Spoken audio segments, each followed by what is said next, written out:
Leadership has never been so challenging. And I'm here today to unpack a framework for you that will help you to take all of the chaos and to put it into a framework that will enable you to be more effective as a leader. So let's start off with this premise. A leader's effectiveness is determined by just two things: the decisions they make and the influence that they have. Think about it. I've had this conversation with countless leaders, and we've tried to look at every aspect of leadership to see if they wouldn't fit into decision-making or influence. And here we are after 5-6 years of conversations with leaders of some of the largest organizations. I'm here to tell you that everything you do as a leader falls into one of those two categories: your decision-making ability or your influence. Let me give you an example. I had a client, and we will call her Amanda. Amanda had been working for this publicly held firm for years, 2 decades. She'd served in several roles and was on the executive team. She'd done everything from sales and marketing all the way over to supply chain. The situation in this organization was that my client, the CEO, was going to be soon retiring, and Amanda was one of 4 candidates that were being considered by the board to replace this incredibly respected and successful CEO. Her IQ, the highest. Her ability to figure problems out, the best. But she didn't get the job.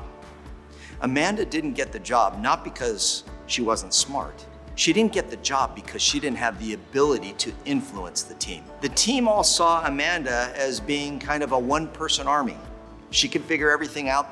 They weren't needed. She would come into meetings with her decisions already pre-made. She didn't reach the level of success that she could have because she lacked influence. And let me tell you another story.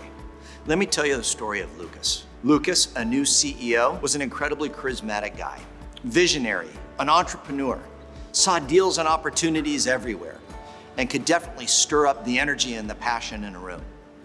But over time, Lucas lacked what it took in order to take the organization from where it was to where it could be. Instead of growing the organization, Lucas and his leadership drove the organization into a ditch to where they were acquired and the entire executive team had been replaced.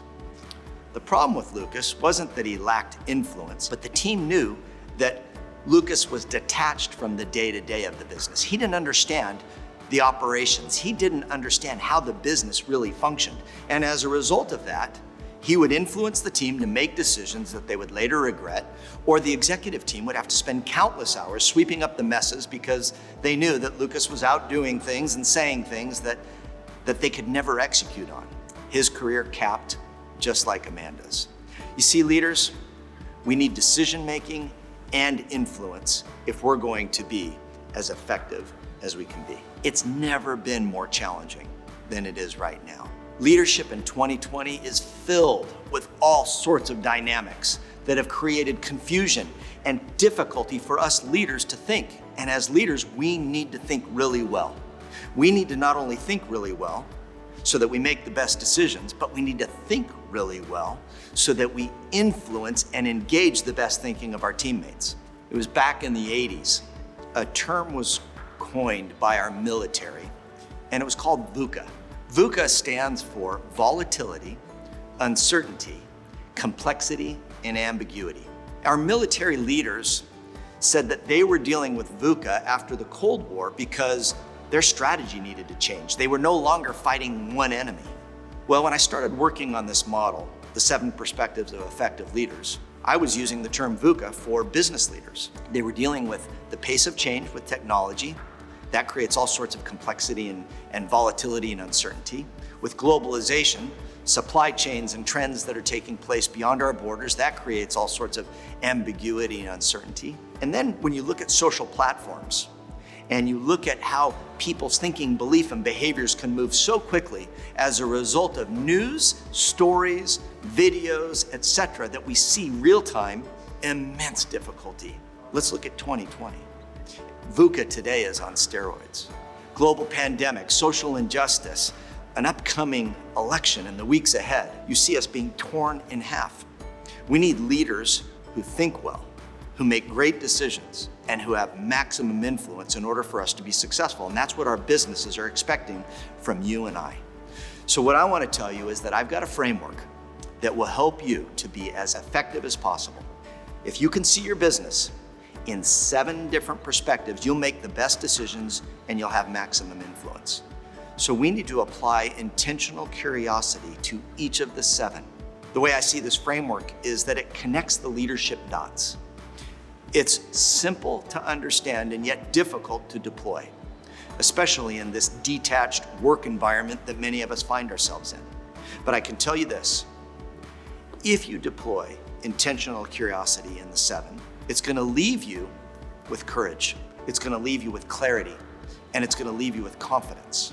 If you're seeing the business in each of these 7 perspectives, you'll have clarity on the essential ingredients, the essential areas of your business. And that clarity is required right now. That clarity is required in order for you to make great decisions, and that clarity is required in order for you to communicate where we're at and where we're going and what's needed to go from here to there. You need confidence to make the best decisions and to take the risks that are required of you as a leader to move your business forward. And it's going to give you the courage because you're going to be applying this intentional curiosity in the areas of your business in ways that influence your teammates, your executive team, your leadership teams, your clients, your customers. You'll have these real-time conversations with them, and that will bolster your courage to do what you need to do in this space of leadership in this time.